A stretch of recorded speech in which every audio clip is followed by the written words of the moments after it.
Hey, what's up, guys? Welcome to GTO Trainer 23. First hand here, open from under the gun +2. Very strong, tight range, very early position. We're in the cutoff. We have King Jack suited.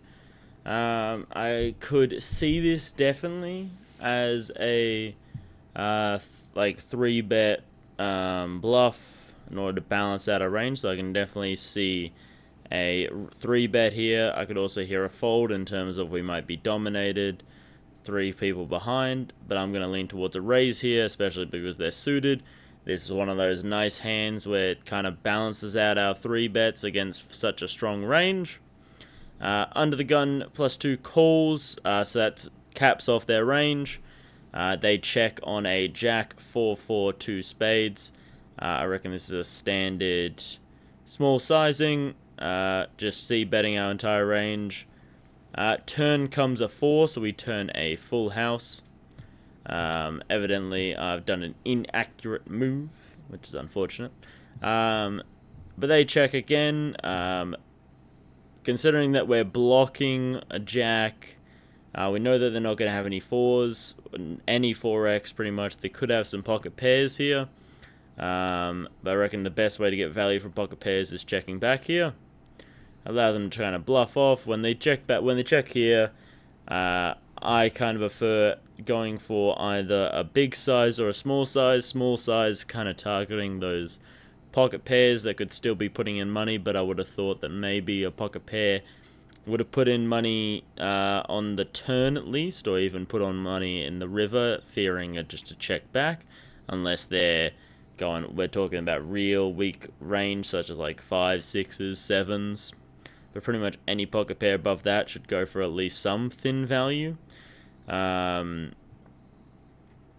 we might still get looked up by some ace high, king highs, for example. So I'm thinking either a big sizing to target non-believing ace highs, non-believing king highs, or any pocket pairs below the jack. Also non-believing. They're not going to have a 2, they're not going to have a 4. So pretty much that's all we can target. So we're going to go about that. Just over half pot. And they fold.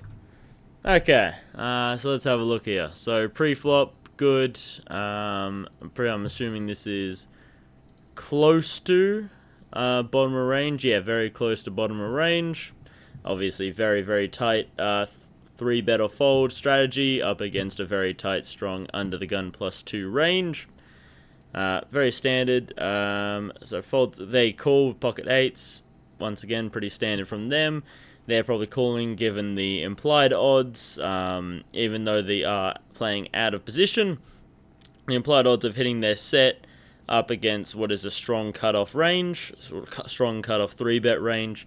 The implied odds makes it a profitable call in the long run. They check, pretty standard, out of position. So this says that we should have checked back or gone with a larger sizing, I'm guessing to target overpairs, target top of range. Well, not target overpair, sorry, but target some ace highs that are on a paired board. Ace highs will be calling a lot of times. So target their ace highs, target their pocket pairs.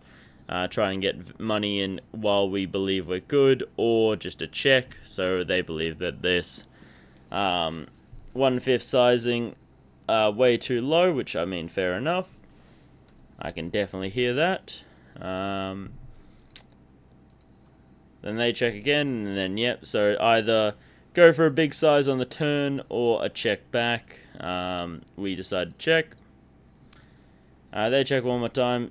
I don't understand why we would ever check back. I reckon we can definitely get called by worse. As played, some ace highs should maybe calling here, but definitely good enough to go for some value. So they're saying either a 1/4 sizing or just I definitely don't like a check back here at all. So they want to take a very passive route in terms of check, check on the turn, check back, check on the flop as well. So very, very passive. I'm guessing just to try to induce bluffs, and we're thinking that this is a board that doesn't hit that range. They're not going to have any suited hands. They're not going to have any fours, obviously. They're going to have very limited jacks as well. I mean, could they possibly still have ace jack? Yeah, ace jack still in there as well. So maybe that's also why we're checking back, fearful that we're going to get out kicked, play a big pot. But that's kind of what we're aiming for. We can even target that hand later on. Use our position to our advantage, and then when you're raising with king jack and you flop a jack, and the under the guns cap themselves, you should still be fearful of ace jack, but as played, I don't think they've got ace jack. I definitely think they would have. Probably still would have checked, but maybe even check raised. Probably not actually, because it's on a very dry board.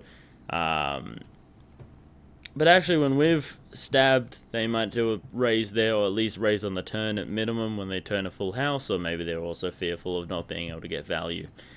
And then they're trying to induce a bluff from us, while we're trying to induce a bluff from them. So kind of two people trying to do the exact same thing to each other, and neither of them are falling for it. So yeah, I guess, yeah, definitely a poorly played hand. I can understand that. Yeah, it's not a good one. Just got to improve my bet sizing. So a little bit more on the flop.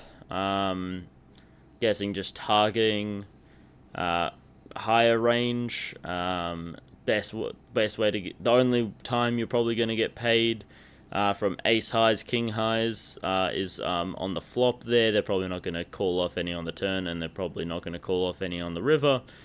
So the pretty much the only one you're going to get there is on the flop, so you should take full advantage and go with a larger sizing, is what I'm assuming the thought process is, which I would agree with.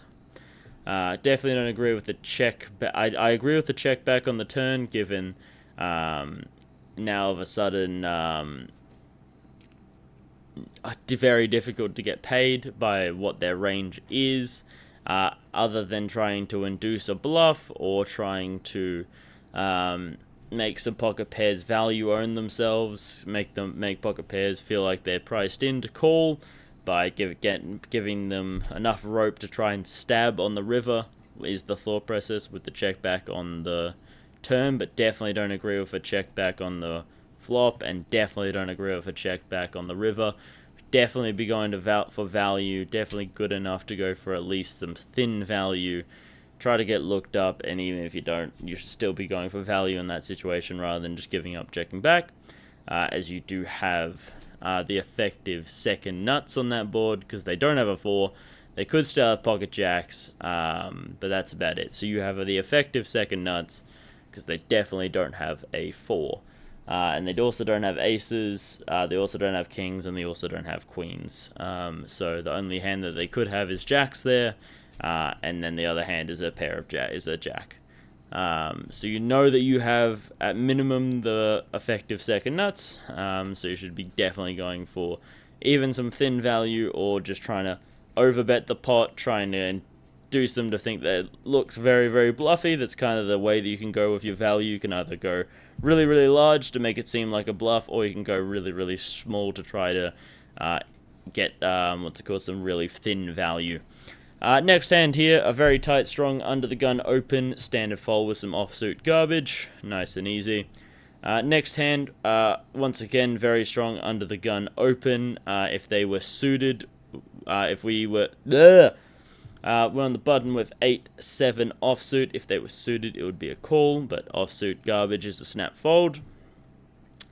Open from the hijack, folds around to us on the big blind, offsuit garbage, snap fold. I believe Jack Deuce would probably be a call there. I'm pretty certain we're calling with all of our Jack suited, especially versus a middle position or late position. Open from under the gun +2. We're in the hijack with ace jack offsuit. I know definitely against an under the gun open, I believe this is a fold. Don't know about under the gun +2. I'm going to lead towards a fold though.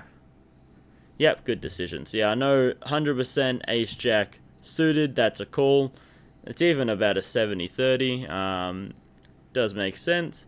A lot of outkick situations. It's one of those hands where it seems really, really strong and it's harder to kind of give up on. And you can run into issues where you get a little bit attached to it. You start to go, but it's a premium, I can't fold it. Start convincing yourself that it's a little bit too strong to fold, and then you end up losing a big pot just by getting attached to what you perceive to be a very premium hand. Because ace-jack's it's a good enough kicker to the point where it's in that premium, it's considered in that premium bracket, but then it's still dominated by, ace-queen, ace-king, and you can end up losing a big pot. Next hand, open from the low jack, some offsuit, nice offsuit king, snap, fold. I believe a suited one would be, suited one's still a fold. Does make sense. Still a middle position open. We're not priced in anything, and we're also not on the button, so yeah, that makes sense. Easy snap fold. Next hand, open front of the gun, some offsuit garbage. Once again, nice easy snap fold. Open from under the gun, once again, some offsuit garbage, nice easy snap fold, versus a very strong under the gun range. Next hand, we open under the gun with ace-jack suited. We get called by the hijack. Well, correction, not called. We get 3-bet by the hijack.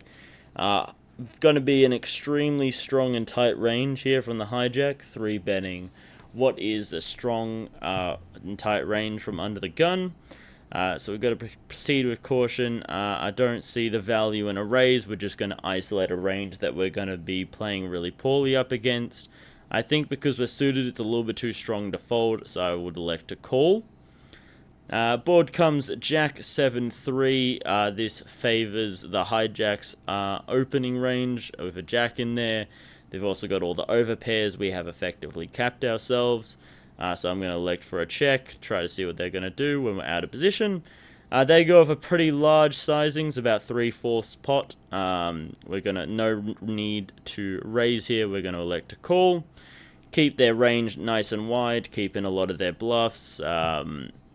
Very dry static board, and we are blocking, and we do have the nut jack. We're pretty much only losing to 2 pairs and sets, and then any overpairs, which they have plenty of. We're going to check once again, no need to bet here. They once again go for very large sizing. We don't believe that there's no draws. They're not going to have 9-10 here. 9-10 wouldn't have stabbed the flop, so they're not going to have 9-10 here. And 9-10 was a gut shot on the flop, so that's not even in saying that they could have any equity to feel like they should be stabbing with 9-10. So they definitely don't have 9-10. They only come here with 7-8. Very, very small percentage of the time. They could have 7s, they could have 8s, they could have jacks potentially. We are ranging them currently on about an overpair. The call here is effectively an all-in. We're kind of calling to go all-in, because if we call here, so that's 70. There will be about 100 bigs in the pot, and we're only leaving about a half pot behind, so we're pretty much all in on the river here anyways. So I do not mind a all-in. If we're folding this, we're kind of folding everything. We're kind of going, hey, I think you have an overpair, and that is it. Which does ring very, very true. They've gone with, once again, about a 75% pot on both streets. But I just feel like if we're folding this, we're kind of folding everything. So I'm going to elect to go all in, take the initiative, try to bluff them off any hands that they could have. And yeah, they've got an overpair. Okay. So what are they saying? So they're saying just a call. See, I don't agree with the call. So here, if we play it from here, okay, they go 31, we call. Okay, 10 rolls off, we check it to them again. Okay, they check back. Why are they checking back? In no world would aces in that situation check back with a half pot behind. There is no fathomable. Okay, maybe when the 10 rolls off, because then now there's a 1-liner to a 9, but we open from under the gun. We don't have any 9s. The only 9 we have is ace-9 suited. That is the only 9 we could possibly have. Okay, if we go here to our range, okay, can I look at it? Hang on. Look, we don't have any 9. Like, yeah, okay, we got 10-9. Okay, but that's at a very low frequency. 9-8's at a very low frequency. Pocket 9s is also at a very low frequency. Okay, because that means 9s would have had to call a second pair on the flop, would have had to call with a gut shot on the turn, and then hit on the river. And there's no way that pocket 9s would call 75% pot on the flop. No way they would call with a gut shot and just second pair on the turn, once again to a 75 bet. So there's no conceivable way that we have a 9. And when we don't have a 9, we could potentially have jacks, we could potentially have 10s, could have 8s, could have 7s. Okay. Probably not even 8s. We can't have 8s and we can't have 10s, because 10s probably wouldn't call on the turn. Okay, 10s maybe on the flop, just try to, see if they're going to fire the second barrel. Try to protect your calling range there, have a little bit of wider. But then, 10s would have to call 75% on the turn. I think knowing that they're going to have to call an all-in. So that makes no sense to me. My idea in terms of, I guess because we've capped ourselves, we can't represent aces, we can't represent kings. It's pretty, I guess when they take that 75% line again, it's very clearly going to be an overpair. But a call there doesn't make any sense, because a call, now we're leaving a half pot behind. Okay, and now we've priced ourselves in to call. So at least with, but I guess the all-in also doesn't really achieve anything, because we're only getting called by better, and we're folding out everything we lose to. So we're just either taking down the pot now, or we're taking it down on the river. Like against the range that we win against, we can beat, such as just ace highs, king queen. Pretty much that's it. Pocket, we lose to pocket 9s, we lose to 10s, we lose to jacks. Pretty much king queen, ace king, and ace queen. That's all we're beating. And those wouldn't call an all-in and in this situation. So I can hear the call from that perspective in terms of we got to keep those in. And then if they want to fire again, we've kind of priced ourselves to call. So yeah. I mean, if this wasn't GTO, I think it would be an easy snap fold in terms of, he's got an overpair, but GTO doesn't really play that way, so I guess I got too much in the mindset of thinking, what's GTO going to do in this situation, instead of, this is what I think they have, because I don't think anyone's going 75% on the flop, 75% on the turn, with anything except for an overpair, pretty much. And then, if we can have a look, so their bluffs here, we got ace king, we got ace queen, they got king jack, king queen, we even got king 10, king 9s here, that's got a straight, some suited aces, maybe they picked up, I'm assuming with spades only, really, and that, the flush gets there as well that I didn't even realize, but it's because I jammed on the turn. But yeah, I don't really see a check here. So they're saying it's about 50-50. So yeah, so if you're 50% of the time going to go all in, why would it not be a 50-50 on the, if it's a 50-50 on the river, why would you not go 50-50 on the turn? Because they're effectively the same thing. Why is it 100% of the time you're going to do this? Whereas the all in here, 0%. Doesn't make a whole lot of sense to me. Mostly because the all-in here is the same thing as saying all-in on the river. They're the same thing. Stack to pot ratio is 0.5, okay? If you're going to fold to a half-pot bet with top pair, top kicker, yes, there's a one-liner, okay? And in addition, the hijack shouldn't think that I have a 9, so he's probably going to go, well, I know I have the nuts. I have the effective nuts, unless he has a set. Okay, I've got the best pair that I could possibly have. So I would doubt that any player in the history of poker would ever check that back with pocket aces. So yeah, there's our 10 hands, 18 moves, 90% GTO score, 14 best move, 1 correct move, 2 inaccuracy moves, and then 1 blunder. The blunder coming from the ace-jack hand, from jamming on the turn, just to kind of go like, oh, I'm pretty certain, well, as in because the stack to pot ratio would be so low that we're pretty much incentivized to call anyway, pretty much any bet on the river, we might as well take the initiative and potentially be able to fold out better. Like maybe queens could somehow fold. Thinking that we got jacks. Thinking that we've got a set or some sort of 2-pair. Or we got a straight. Just something that he could potentially fold. That's pretty much the only time that we're able to maximize fold equity, because we still have an over pot shove instead of a half pot shove. We pretty much have 0 fold equity on the river, because he's not like that. Our opponent's not going to fold to a half pot shove on the river. They're not going to, even if it's a bluff, they'll probably go, well, I'm kind of priced in with any 2 at this point. So we just have no fold equity there. Whereas on the turn, at least we have some fold equity, so the jam there at least maximizes the little fold equity that we do have.